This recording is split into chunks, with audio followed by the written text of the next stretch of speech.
And we're back. Welcome back to Open Your Eyes. We're moving now into our first segment for the morning. And this one is all about the University of Belize. And they've got a lot of programs. They've got the pros in to tell us all about it, including April. She a part of it too. Like that. But we've got in with us, we've got Dr. Bernard Watler, who is the chair of Faculty of Management and Social Sciences. We also have with us Miss Camila Baker, who is the admissions coordinator. She's here with us on the sofa. And in the TV, the screen, we actually have Miss Lisa May Ramirez, who is actually the Master's Educational Leadership Program. Good morning to all of you and welcome. Good morning. Good morning. Thank you very much. Thank you. It's nice to have you guys in. I am a very passionate UB student, or past UB student. As a matter of fact, we had a great conversation during the break. That much we could tell you. Yeah. But firstly, I'd like to get to Dr. Watler, and let's do an overview of UB, because a lot of people hear about UB and might not know what are all of what UB actually brings out for us. So let's start there. Oh, definitely, and thanks very much, John. Thanks very much, April, and of course, April, being a part of the University of Belize, also, I am very welcome this morning. Yes. But the University of Belize, guys, plays a critical role in the development of Belize. Yeah. And you can just walk into any organization, whether it is private or public, throughout the length and breadth of this country, and it is our graduates from the University of Belize who are taking charge and leading this nation. To be honest with you, since its inception in August of 2000. So the University of Belize is not just the National University of Belize, it is a nation builder. Yes. And that is what I want the population out there to fully understand, especially those out there that have not come to UB, but might have sent their children there to UB, or a relative to UB and have attended our graduation, to know that UB is a nation builder. And that's how I have seen it since I have been at UB since 2000 of August. As a matter of fact, I have been very instrumental in the formation of UB back in 2000. Well, of course, we had to lay the groundwork from 1999, 1998. So I was a part of that process. And today, I am proud to say that I am very happy to the extent that we have come as a university. It's growing pains, guys. It's growing pains, and we have a long way yet to go, but we are getting there. Yeah. And that is what the message I want to send out there, that the University of Belize is here for you. We are serving you. We are serving the community that you live in. And we will continue to do that, and we'll continue to play our major role of nation building. Yeah. So the University of Belize currently has 4 faculties, and I can always pass on and ask Mrs. Barker to assist me with that. But we have 4 faculties: the Faculty of Management and Social Sciences, which I am currently the chair. I'm the past dean of that faculty.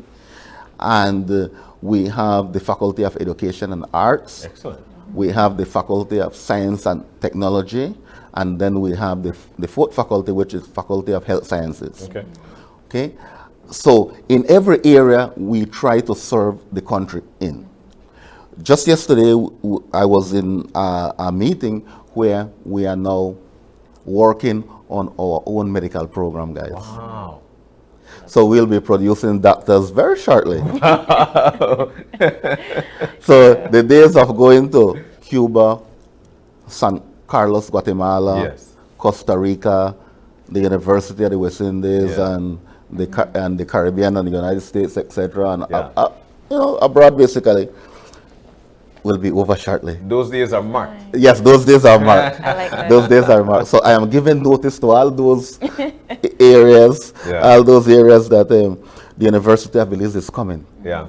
You know, and I'm so proud of what we are doing, all the initiatives that we are taking on, and whether it be new program development, new program offerings, whether it be in the area of research, you know, we are there for Belize and for nation building. So I'd like to get to Camila at this point. As the admissions coordinator, what are we seeing with respect to students trying to make that step into UB? I mean, there we go, having all these programs that's coming up, and of course those that are in place as we speak. What are students? What's the admission role like? Right. So our role in admissions, it's actually we are the gatekeepers. I like using that term. And pretty much some of what we do is to go out into the public to recruit students. And then now the second aspect is to ensure that these students who are coming in meet matriculation standards for the university. Now, when our team goes out into Belize to recruit these students, to talk to them, to tell them about the opportunities available, whether we do these face-to-face or we do this virtually, the interest is there. There is an overwhelming amount of interest coming from students at the secondary level, tertiary level as well, and the students, they want more. They want to come. They want to hear what the requirements are, what are these programs that you offer, and their career dreams are so it's big, it's huge. And so we're there to support them, to encourage them, to empower them, and to let them know that higher education is very important. We also let them know that gone are the days when a diploma only will suffice. So when you graduate from high school, you don't sit at home. And so some of the responses would be like, but miss, I have to work. I do not have the financial means. And so it gives us the opportunity to let them know that working doesn't prevent you from coming to the university, because the university operates on a part-time and a full-time basis. So if you want to work and study, you can do that. It's just that when you work and you study, obviously you're going to take a little longer time to complete, because you're taking less credits. The drive is longer indeed. Exactly. But guess what? The end goal is completing and acquiring that qualification. And so they want to come, they are calling in, they are coming, and we are empowering them and we are letting them, there are no barriers, no hindrances. UB is about accessibility, but their number one is how? The financial means, right? And so we also promote different payment plans that we have at UB. So when they give us that type of response that I can't come because I don't have it, we say, did you know that to do an associate degree, you're paying like $350 or $400 per month?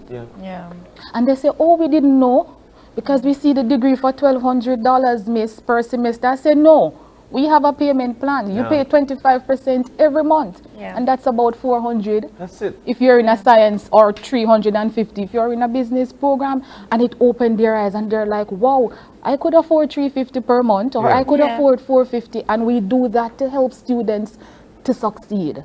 Right? All they need, you know, man, I feel so comfortable with the conversation.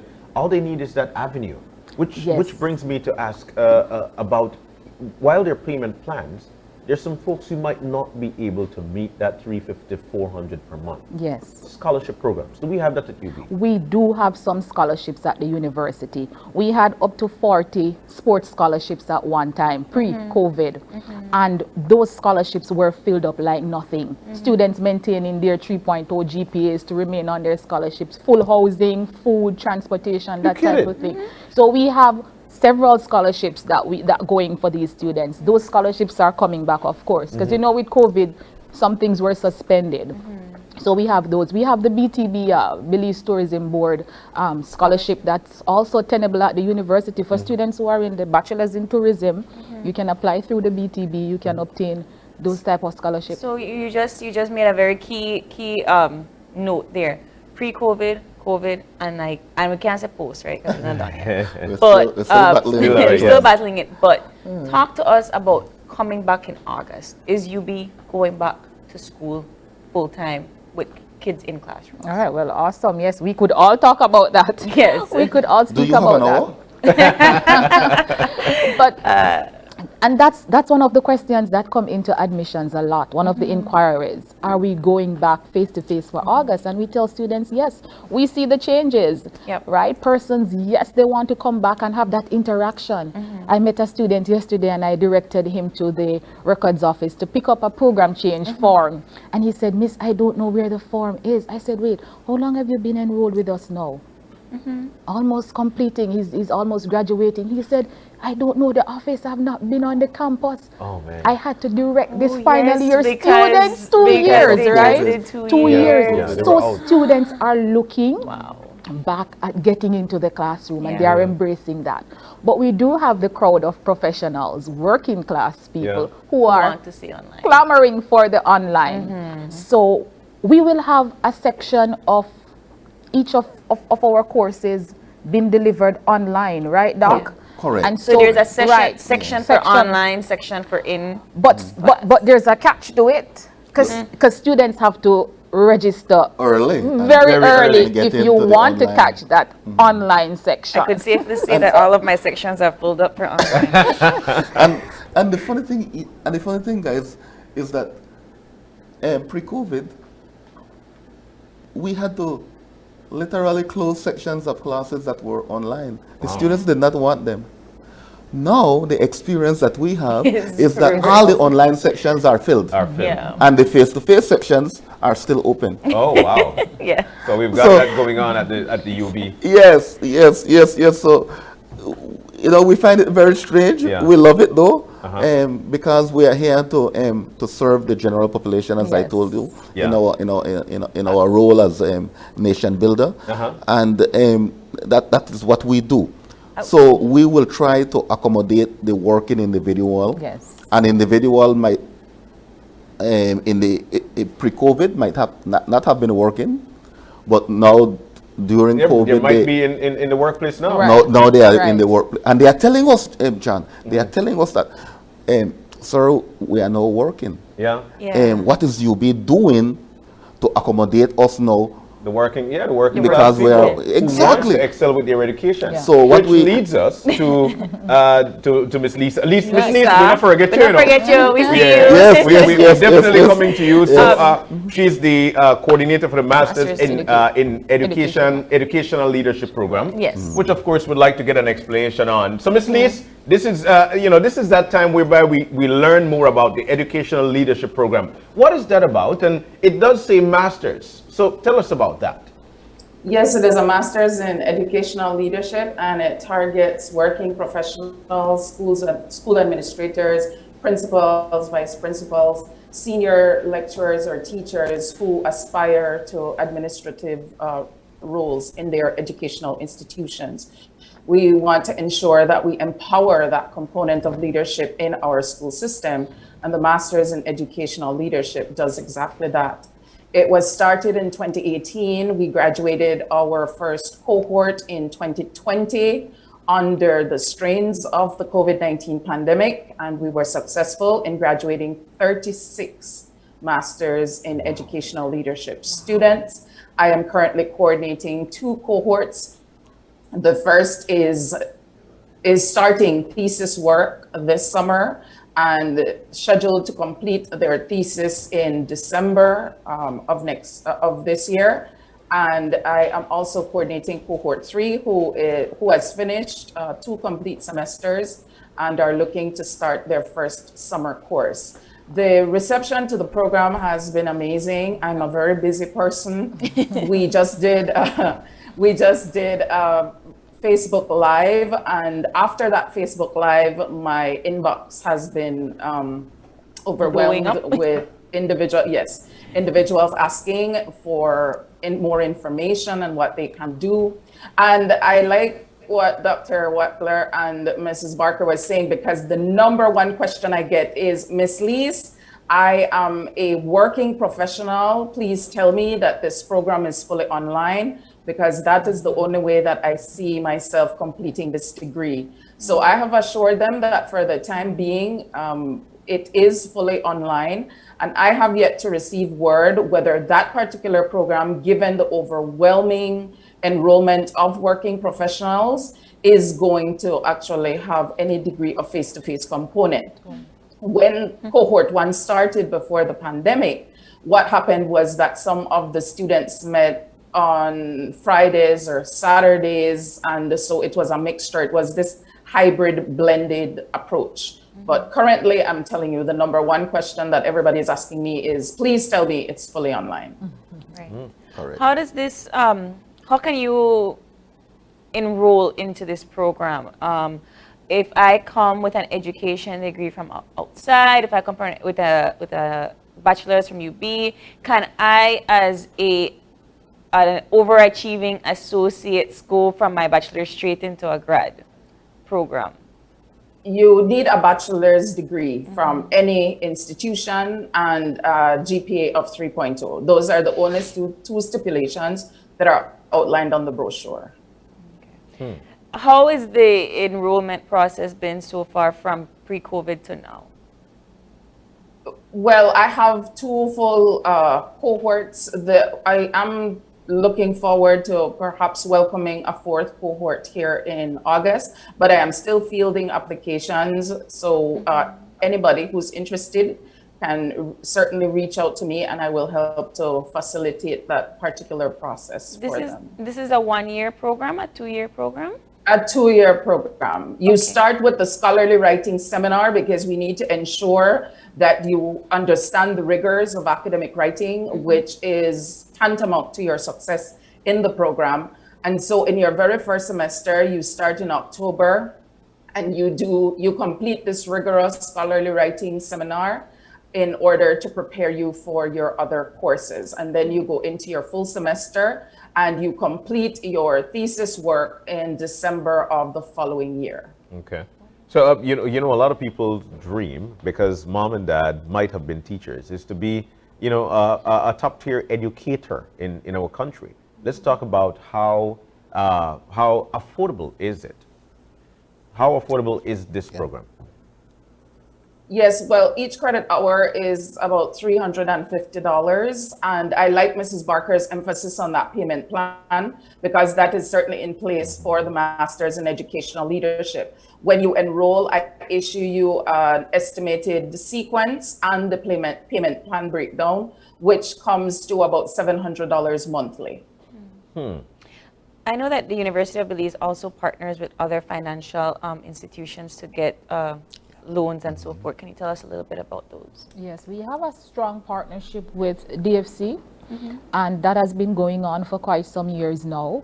And we encourage our prospective students to make this an option, because not everyone will get a scholarship. Not everybody can afford the amount out of pocket to come to school. So we strongly promote student loans, and we tell our students that student loans, they run the world. Yeah. It's not unique to you here in Belize. Yeah. When you take a loan, nobody knows it's not written on your forehead. When you go for your job interview, nobody asks you, did you take a loan? No. And so we promote that strongly. If you can't afford it, go to those who can, borrow the money, come to school, do your time. When you get your job, you pay them back. And DFC has a special education loan for our UB students. Once students get accepted to the university, if they're choosing that route, they take their letter down, your acceptance letter, to the DFC, and they will facilitate that process of acquiring that special loan. All right, so the 2022-2023 programs are actually coming up. We know that in August, things will be booming again. Everybody will be clamoring back into the classroom. Correct. What are registrations like at this point? Do we have in excess here and we want to curtail? What are we seeing with respect to where students are flocking? And that's an excellent question. Dr. Watler spoke about our 4 faculties. We have up to about 60 programs, ranging from associates to bachelors to masters. We want students to know that you can step out of high school and jump right into UB, start with your associate and progress through the system. Yeah.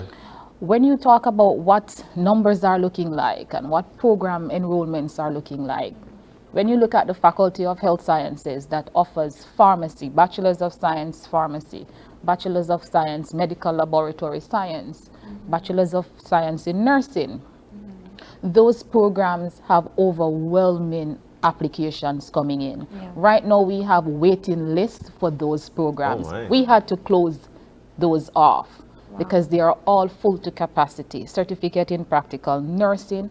And so that's what that faculty and those programs are looking like. And then now you have the other side of things where some of the programs, you know, we're still trying to acquire a cohort Yes, for these because, yes. you know, it's not as high as those ones. And that is why we are here to do these things, to promote, That's so right. we Right. can fill those ones Yeah. up, That's right? right. And so, sorry, and I go know ahead, Doc of course. wants to go, Yeah, man. but I want the public to know that UB is open. We have spaces in every single one of our programs, except for the nursing, the med lab, and the pharmacy programs. Done closed. Those are closed. There are no seats available now. Students are on a waiting list for those programs. For nursing. But we want persons to know that everything else is open. Application is still open. Let me, hold on, because when I said for nursing, you see, you're pretty watching me, Jan, but you I cannot just want bring your to own say, seat. I just want to say that the reason why I said for nursing is because many a times we've had KHMH and of course, Shortage you know, of- we've heard so much about shortage of nursing or nurses in Belize. So to know now that Listen. we've got UB and people with on waiting list to be a part of this program, I've got to say kudos. We're going in the right direction. We have some programs at UB that are, they are flagship programs across the country. Yeah. Those are the program, people are clamoring for those Yeah. programs. Yeah. When you look at nursing, of course, there is a shortage of nursing and a shortage of other healthcare professionals in the country. And so we are saying, this is where they're looking at. This is where persons are going. Yeah. Do you have any kind of registration for the student that might not know what he or she wants? And then they're going, they have the opportunity to go for higher education, but you know, I like all subjects. What do I do? Oh, that sounds like the undecided one. Yes, yes, very undecided. Yes. No, Dr. Watler spoke about national development. And so we are catering to all different types of students. And if a student is out there and is undecided, we encourage them to apply for our undeclared major. That's right. That major is not a general studies program. Because you know when you do a general studies program, you're doing a little bit of everything. And then when you're ready to move on, you know, sometimes all your credits don't transfer into Yeah. this and Yeah, it feels as yeah, if, but yeah. knowledge is never wasted. Knowledge acquired is never wasted. That's true. Agreed. But we have structured this undeclared major in a way that when you're through with it, whatever programs you're moving into next, all those credits follow you because it's a general Yeah. education Correct. program. You're doing all GECs, your math, your English, your history, your research methods, your psychology, and all of these follow you when you're ready to move. And it's a one-year program. Excellent. So if I like you're it. undecided, So it's a preparation. it's a preparation. I like that. I 'cause, want you to. know, I definitely want to. You know, I've got a left field question here, and I'll throw it out to Dr. Watler and Miss Lisa. We're coming to you shortly because there are some things I want to know about that program. But we spoke about, you know, students coming out of high school and they might maybe not know exactly what they want to study as yet. But at the same time, there are some parents who would say, you know what, I'd like to keep my child out for a year to just give them maybe to air out their mind and then try to get them prepared for the year Year after. after. Dr. Watler, what would you say to parents who've got this mentality or who've got this thought, not a mentality, who've got this thought that, you know what, rest for a year, then you go back. Would you support that? Primarily coming out of high school, I would not really fully support that, to be honest with you. I would more be in favor of the child continuing because at that level the child is still developing. Already in a rhythm. Yes, and in that rhythm. Yeah. And the best for that child would be for if you can afford it. Yeah. If you can access the financing, whether personal or from a financial institution, would be for the child to continue Yeah. into the associate degree program. So that would be my recommendation. The only way I would recommend it is if it's due to financial constraints and probably the child need to go and work and earn some additional money to pay tuition, then I would support it. But other than that, I would say, parents out there, your child is very precious. Yeah. Continue to push them to get an education in whatever area. Yeah. And one of my saying that I invented over the years is that, you know, any education, guys, any education is better than no education. Yeah. I'm there with you. I mean, I guess the question then begs, so I kind of want to go into kind of what John was talking about. If a student does take a year or two off, what kind of process do they have to do to maybe come back and maybe re-register again?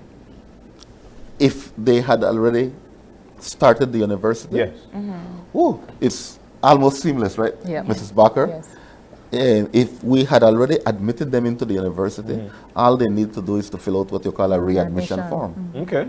And they are back again Just like on, that. on the horse. Wow. But, You but remind me guys, of agriculture, I say, "Has how we used to do it, you know." but guys, you know, initially I told you all that I was from the Faculty of Management and Social Sciences. So although we have this bigger umbrella of the University of Belize, I have a mission also too that I You need have to promote his one. I need to, yes, thank you so very much. Oh, you're so kind, both of you. Miss Lisa, I wanted to one more time, just before we wrap up, because we're ending the session very quickly. What kind of requirements do you need to have when you enter into the master's program, and how can you finish it? What kind of courses are you offering, and so forth, just so that you have the viewers to answer that one more time, please. Okay, yes, certainly. All you need is a bachelor's degree from an institution, complete your bachelor's degree, and you need a 3.0 GPA. Like I said, those are the only two stipulations, outlined in the brochure. You start with the scholarly writing seminar, you move into a semester where you do such courses as trends and issues in education, future of education, leadership in education. So we target those specific areas under leadership. Students are also expected to engage in qualitative and quantitative research, because at the end of the day, this program is also about making decisions based on research in order to improve our school system. Excellent. Right. I love that sum up indeed, because it's important to do your qualitative and your quantitative checks research. up. Those are good. When does you be open back up for the fall semester? August 15th. August 15th. And yeah, and likewise, Ms. Ramirez is talking about the master's degree in educational leadership at the Faculty of Management, and we have the MBA degree, the Master's in Business Administration, which I must promote, guys, this morning. And we started that program in 2018, and we graduated our first cohort in 2019, June. We graduated 19 students, and in 2020 we graduated an additional 3 that did not complete from that MBA program, and that was the first indigenous MBA program for the University of Belize, or the first indigenous master's program of the University of Belize, our MBA program. So I'm here this morning also. I want our viewers and listeners to know that the University of Belize has an MBA program that we are currently taking enrollment for. And similar to the educational leadership program, the criteria is a 3.0 GPA. And one of the interesting questions that you asked, I believe, was that, let's say somebody have an associate degree, but they want to pursue a master's degree, and what are their opportunities in our MBA program, you know? For the MBA program now, we would look at the years of extensive work experience. Let's say the person might have been a manager at a bank or an organization for X amount of years. We will take that into consideration. We will take that into consideration for matriculation. Right. But The MBA program at UB is an 18-month program. I want everyone to know. It's very cost effective. It is. It will run you something like a little under 24,000 Belize dollars over an 18-month period. Okay. And we have only qualified lecturers delivering the courses in the program. Currently, the program is offered on a face-to-face basis, with some component online. All right. Okay. So we are currently accepting applications for the MBA program, as well as all of our programs. All right. So link up with UB so you can find out exactly how you could, when you could, and what you could. The University of Belize. The place that you want to be. To ub.edu.bz for more information. And write us at admissions. Admissions at UB. I always work with Camila when it comes to recruiting and everything. Miss April, I have to do this recruiting session. Yes. Okay, so I done the minds already. So she has a passion for it. And, she does. She really has a passion. Dr. Watler, Miss Camila, Miss Lisa May, thank you guys for joining us this morning. It was a great conversation, and we know that you'll be. Thank you. Our pleasure. Education empowers a nation. yes. Indeed. We're going to take a break. When we come back, we'll be joined by none other than our brother, that's Alex Evans, as he prepares for Panorama Finals. I got one final question. You know who sing 11 Bokotora? Bam, City. We're going to take a break. When we come back, we'll be joined we'll be joined by Alex. Alex Evans is up next. Stay with us. We'll be right back.